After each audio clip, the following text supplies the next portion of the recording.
কমলা ভাবির বাসায় বিছানার উপর বসে মোবাইলের ভিডিও কলে কথা বলছে ইভা। ইভা স্কুলে লেখাপড়া করতে গিয়ে স্কুলে আসা যাওয়ার সময় বাহারের সাথে পরিচয় হয়। তারপর দুজনের ভেতর মিল মোহাব্বত হয়ে যায়। ইভা বাহারের সাথে ভিডিও কলে কথা বলছে। ইভা বলছে, তোমার সাথে আমার লুকিয়ে লুকিয়ে কথা বলতে ভয় হয়, বাবা মা যদি কখনো জানতে পারে তাহলে আমাকে আস্ত রাখবে না। বাহার বলল, তুমি এক কাজ করো, ভিডিও কলে কথা না বললে আসো, আমরা সরাসরি দেখা করি। ইভা বলল, আমার খুব ভয় করে, আমি দেখা করতে পারবো না। আবার বলল, আমি তোমার সাথে দেখা করলে আমি জানি তুমি আমাকে অনেক কিছু করে ফেলবে। বাহার বলল, আমি তো তোমাকে কিছু করতেই চাই, কিন্তু সেই সুযোগটাই তো তুমি আমাকে দিচ্ছ না। ইভা বলল, আমার ইচ্ছে করে তোমার সাথে দেখা করতে। এমন সময় ভেতরে চলে আসলো কমলা ভাবি। কমলা ভাবি বিছানার উপর বসে ইভাকে বলল, সব সময় মোবাইলে কথা বললেই হবে? দুজনে মিলে একটু দেখা কর, একটু কথা বল, তাহলে তো বুঝতে পারবি ভালোবাসা কাকে বলে। এমন সময় বাহার বলল, ভাবি কি বললো শুনতে পেয়েছো? দেখা না করলে বুঝবে কি করে ভালোবাসা কাকে বলে? তারপর ইভার কাছ থেকে মোবাইলটি নিয়ে কমলা ভাবি বাহারকে বলল, আমি আমার ননদিকে পাঠিয়ে দিচ্ছি, আমার ননদিকে তাড়াতাড়ি করে পাঠিয়ে দিও, স্কুল ফাঁকে দিয়ে তোমার সাথে দেখা করতে যাবে।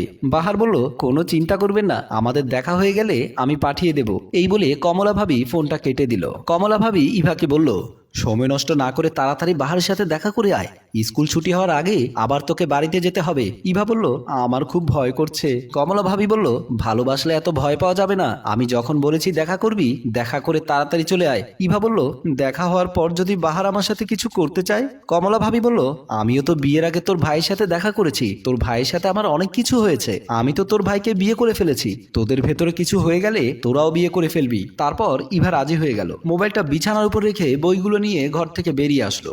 বাহার ইভাকে নিয়ে একটা ছাদের উপরে গেল। ছাদের উপর গিয়ে ইভা বাহারকে বলল, তুমি আমাকে ছাদের উপরে নিয়ে এলে কেন? আমরা অন্য কোথাও দেখা করতাম। বাহার বলল, অন্য কোথাও দেখা করবে? যেখানে যাবে সেখানেই মানুষ। ইভা বলল, আমার এখানে খুব ভয় করছে, আমি এখানে বেশি সময় থাকতে পারবো না, আমি ভয়ে মরে যাব। বাহার মনে মনে ভাবছে, তোমার মতো অনেক মেয়ে এখানে এসে ভয় পেয়েছে, কিন্তু তারা আবার এখান থেকে হাসতে হাসতে বের হয়েছে। তুমি যেহেতু এখন ভয় পাচ্ছ, যাওয়ার সময় হাসতে হাসতেই যাবে। ইভা বলল, কি হলো, এমন চুপ হয়ে গেলে কেন? কিছু বলছো না যে? বাহার বলল, উপরে চলো, উপরে গিয়ে তোমার ভয় ভেঙে যাবে, ভয়কে দূর করার জন্য আমি তোমার জন্য আছি। তারপর বাহার ইভাকে নিয়ে সিঁড়ি বেয়ে উঠছে। বাহারের মন লোভ লালসা নিয়ে ইভাকে তার গোপন জায়গায় নিয়ে এসেছে। ইভা বুঝতে পারছে না তার সাথে কি হতে যাচ্ছে। বাহার ইভাকে নিয়ে একটা জায়গায় ঢুকে পড়ল। একটু সময় পর দেখা যাচ্ছে ইভার পরনে কাপড়গুলো আস্তে আস্তে মাটিতে পড়ে যাচ্ছে। এটা দেখে মনে হচ্ছে ভেতরে কিছু হতে চলেছে। বাহার আর ইভা গোপন জায়গায় কাজ করে যাচ্ছে। বাহার তার মনের আশা পূরণ করেই যাচ্ছে। ডাক্তার সাইফুল তার চেম্বারে বসে আছেন, তার পাশে বসে আছেন বাহার ও ইভা। ডাক্তার সাইফুল বাহারকে বলল, আপনারা খালি হাতে আমার এখানে চলে এসেছেন, এটা কিন্তু একদম ঠিক করেননি। কোনো খুশির খবর শুনতে হলে মিষ্টি মুখ করাতে হয়। ডাক্তার সাইফুলের মুখে খুশির খবর শুনে বাহার কিছুটা ঘাবড়ে গেল। খুশির খবরের কথা শুনে বাহার বুঝতে পেরেছে ডাক্তার সাহেব কি বলতে চাচ্ছে। ইভার বাহার অবাধ মেলামেশার কারণে হয়তো মা হতে চলেছে। এমন সময় ডাক্তার সাইফুল বলল, কি হলো বাহার সাহেব, মন খারাপ করে আছেন কেন? খুশির খবরটা হচ্ছে আপনি বাবা হতে যাচ্ছেন, আর আপনার স্ত্রী মা হতে যাচ্ছে। মা হবার খবর শুনে ইভার মুখে একটু হাসি দেখতে পেলাম। খুশি হওয়াটাই স্বাভাবিক, ইভা বাহারের সন্তানের মা হতে যাচ্ছে। এমন সময় বাহার বলল, আপনার রিপোর্টগুলো কোথাও আবার ভুল নয় তো? ডাক্তার সাইফুল বলল, এতদিন ধরে আমি ডাক্তারি করছি, কখনো ভুল হয়নি, আজ হবে কেন? ইভা বলল, কি বলছো তুমি?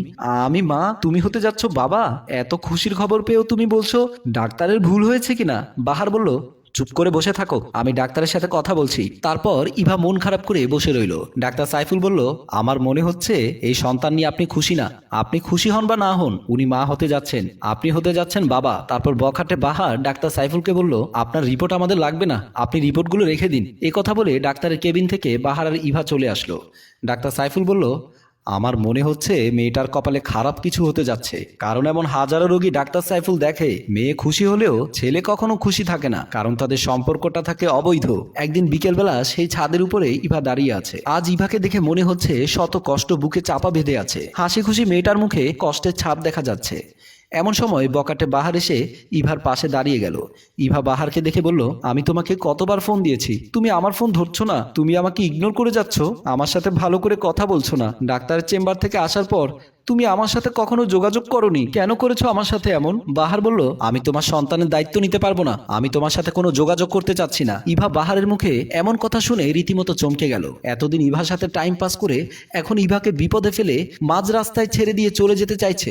ইভা বলল, এই সন্তানের বাবা তুমি, আর তুমি বলছো সন্তানের পরিচয় দিতে পারবে না, কেন করেছো তুমি আমার সাথে এমন? বাহার বলল, তুমি আর আমি জানি এই সন্তানের বাবা আমি, পাড়ার লোক তো আর জানে না আমি তোমাকে এখনো বিয়ে করিনি। বিয়ের আগে সন্তান হয়ে গেলে মানুষ বলবে বিয়ের আগে বাহারের স্ত্রীর সন্তান হয়েছে। আমি এই ধরনের কথা লোকজনের মুখে শুনতে পারবো না। বাহার পকেট থেকে টাকা বের করে ইভাকে বলল, এখানে 20,000 টাকা আছে, এই টাকাটা দিয়ে কিছু একটা করে ফেলো। আজকের পর না আমি তোমার সাথে দেখা করব, না তুমি এই সন্তানের বাবার নামের পাশে আমার নাম দেবে। এই কথাগুলো বলে বাহার ইভার হাতে টাকা ধরিয়ে দিয়ে ইভার কাছ থেকে দূরে সরে গেল।